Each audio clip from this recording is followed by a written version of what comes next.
A space for us. Un espacio para nosotras. Un espace pour nous. Hello, everyone, and welcome to another episode of March With Us, our annual podcast series that shares the voices of justice and human rights in feminist and gender movements. I'm your host for today, Bibi, and we turn our focus to the work of Mundubat, defending new narratives and rights across the globe, including in Palestine. Joining us today is Loor. She's part of the GENARRATION project, and she will be sharing with us today more about her journey, her work, and the GENARRATION project as well. She has a background in political science, sociology, and international law, and her work shines a light on the legal and humanitarian dimensions of the Palestinian reality. Loor, thank you for being here with us today. Thank you very much for having me. Thank you. So let's start with an introduction.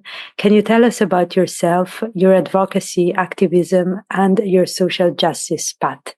Yes, definitely. First, I would like to start off by saying, for me personally, it's not just in terms of what I would label as activism. It's more so like identification with my identity as a Palestinian and how I grew up and just the environment that surrounded me and everything that I heard growing up. Overall, I would say that's kind of what structured me to be in this field and to want to continue to work in this field. So I come from a background of grandparents as refugees and hearing their stories about the Nakba and how they were displaced, how they came to Ramallah and had to build their life from nothing. It was something that really empowered me even from a young age to be in the field that I'm currently in. So that's how I would kind of give the general introduction to my role in activism, or why I chose to go to this path. Thank you so much, Loor. And your work focuses as well on certain dimensions that are quite specific to the Palestinian struggle, so the legal and the humanitarian dimensions. And you combine research with on-the-ground engagement to amplify Palestinian voices and rights. So can you talk about some of the initiatives that you have been involved in, their impact, and what moved you and moves you in your day-to-day work? So I am currently a starting, I would say, intern. I'm currently on in the start of my career, let's just say. So I just finishing up my studies. You're more, very focused on writing. You're very I would kind of say closed off to what is in front of you, what you are reading and what you are being presented with during your studies. So I decided to join something that would kind of give me more of an input of what is going on around me, and not just only my personal struggle, but also being able to connect with other stories and understand different narratives, understand just the overall structure of the different struggles of the Palestinian people, since due to checkpoints, due to different categorizations, there's a lot of fragmentation. So my goal starting off was to understand the general framework of what was going on even in different communities. So I began by, after I came back from my studies, I joined Al-Haq Summer School. I was able to travel to different communities with Al-Haq, in which I learned so much more just by going to different areas and understanding the different struggles of different communities. And that gave me the overall insight to kind of take what I learned from the field and being able to implement it into research work, into advocacy, and understanding, how learning from different communities and different stories can kind of give that sense of unity, can give that sense of just, understanding how interconnected the struggles are within the bigger framework of settler colonialism and occupation. You were also mentioning in your previous answers your family and the fact that this is a continuous form of resistance. You're part of a generation of young Palestinians who continue the fight for justice.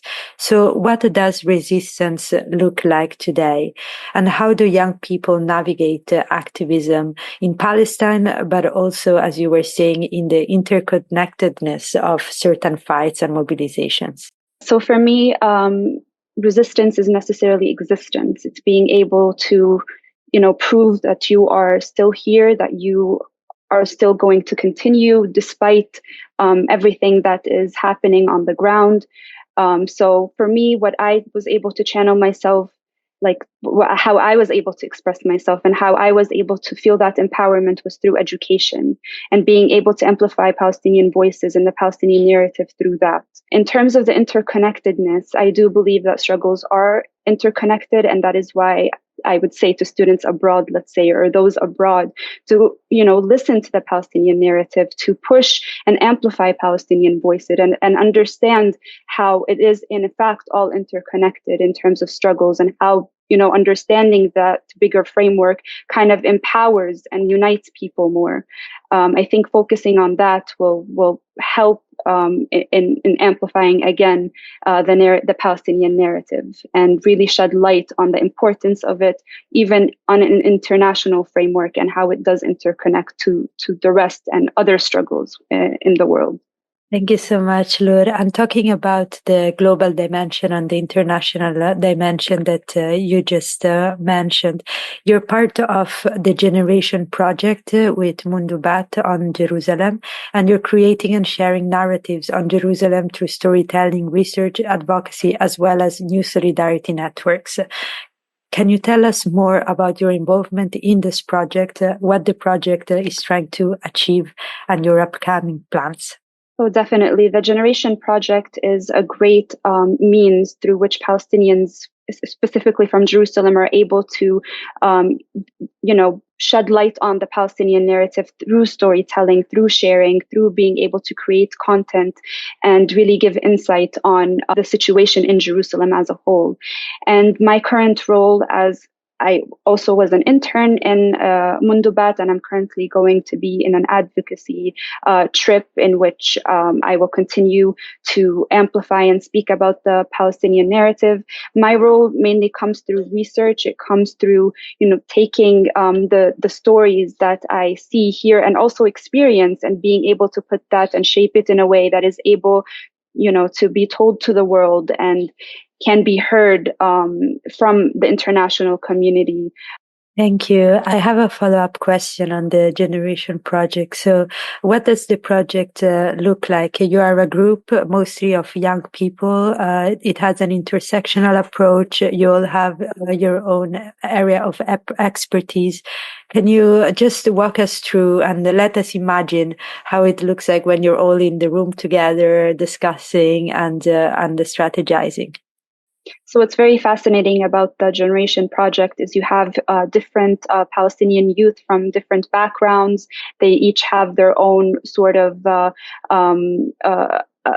own special focus, their own background that can help shed light on different aspects of the Palestinian narrative, not just in terms of, let's say, the legal sense, but also you have people that have a background in business or fashion or art, and expressing themselves through that also as a means. So it's just really interesting and very eye-opening to be in a room or to be talking with people that have different experiences in different fields, and being able to connect that into the bigger picture, and just in general being able to listen to the stories of different people and seeing how much you can connect to them as well. It just really kind of feels empowering. It feels like it sheds a lot of light on the Palestinian youth. And it gives them a sense of unity as well, that even though you're in a specific field, you can feel connected to someone who's, let's say, in business or fashion or art. And it really does bring that unity as a full picture together. So it's been a very eye-opening experience, I would say. Thank you so much, Loor. So we have a last question, a call to action. Do you have any final message for our listeners today? Yes, it is to amplify Palestinian voices, to listen to the Palestinian narrative, to understand context, to really know what the Palestinians want for themselves, and being able to listen to that and actually take initiative to further amplifying their voices and giving them the platform to express what they see for themselves and what they see for their future. That's what my message would be, is to listen, to come together, to take action, and above everything is to really, take what Palestinians are saying and make it the focus. Thank you. Thank you, Loor. Thank you for making the time and for being here with us today, for sharing your experiences. If this conversation moved you, share it. Visit our website as well for more stories and ways to support human and gender rights organizations across the globe. And join us again for another episode of March with Us very soon. Thank you so much, and thank you, Loor. Thank you. A space for us. Un espacio para nosotras. Un espace pour nous.